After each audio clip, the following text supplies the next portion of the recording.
আসসালামু আলাইকুম ভিউয়ার্স, আপনাদেরকে আমরা ফ্রাইড রাইস বানানো দেখাচ্ছি। আমরা প্রথমে পেঁয়াজ কুচি এবং রসুন কুচি দিব, দিয়ে এটা 1 মিনিট একটু ভাজবো।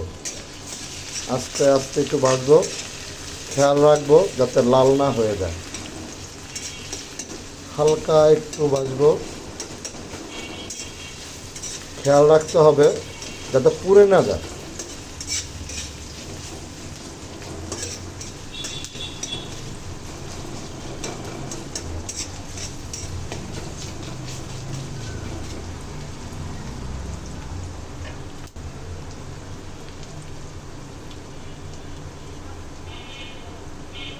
এরপরে আমরা যেহেতু আমার বাসায় মটরশুঁটি নেই, আমরা একটু বরবটি দিব।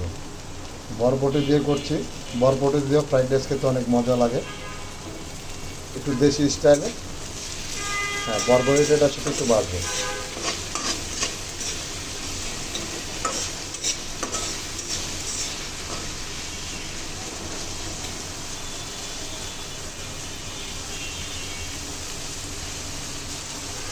হ্যাঁ, বরবটিটা একটু হালকা করে রান্না করবো পেঁয়াজের সাথে।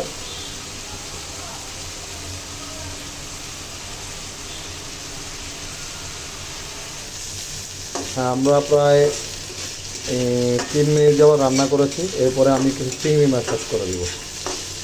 বরবটি দিলে একটু কাঁচা কাঁচা স্বাদ আসতে পারে, আপনি চাইলে একটু আদা বাটা অ্যাড করতে পারেন।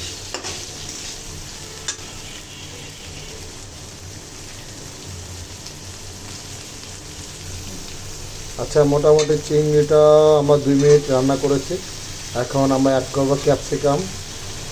ক্যাপসিকাম অ্যাড করছি, তারপর টমেটো কুচি, সাথে একটু গোলমরিচের গুঁড়ো দিব, সাদা গোলমরিচের গুঁড়ো বা কালো গোলমরিচের গুঁড়ো, যেটাই দেন।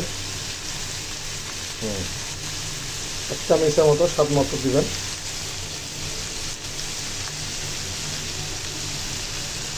সাথে আমরা টমেটো সস দেব 4 কাপের মতো। হ্যাঁ, 4 চামচের মতো আমরা টমেটো সস দেব। স্বাদ মতো দিবেন, যাতে টমেটো সসের স্বাদটা বেশি না হয়, তাহলে আবার স্বাদটা ভালো লাগবে না। এরপরে আমরা অ্যাড করব হলো সয়া সস। সয়া সস দিব হলো 2 চামচ, 2 চামচের মতো সয়া সস দিব।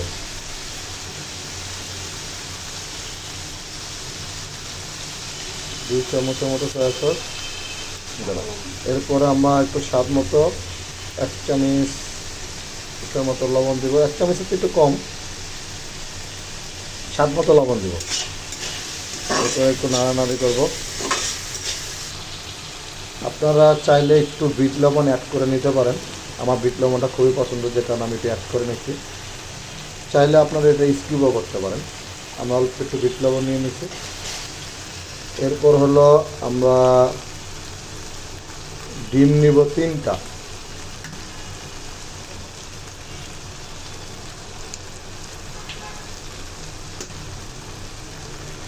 ডিম নিব এবং 3টা ডিম সুন্দর মতো তরকারি মাঝখানে জায়গা করে একটু ভালো মতো নিয়ে করে নেব, যাতে এটা আস্তে আস্তে করা হয়। এরপর আমরা রান্না করে ভাত নিব। বাসায় যেহেতু আমার 2জন মেম্বার আছি, তো আমরা মোটামুটি নিচ্ছি হলো আপনার 2 প্লেটের মতো নিচ্ছি, যাতে আমরা খেতে পারি।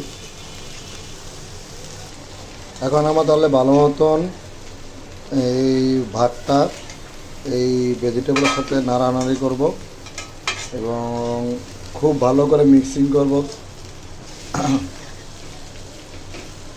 দেখুন, সুন্দর করে একটা কালার চলে আসছে ফ্রাইড রাইসের।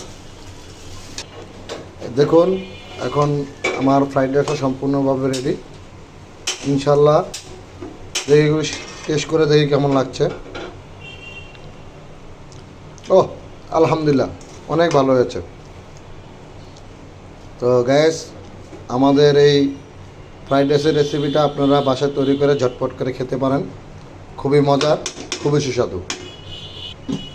আসসালামু আলাইকুম সবাইকে।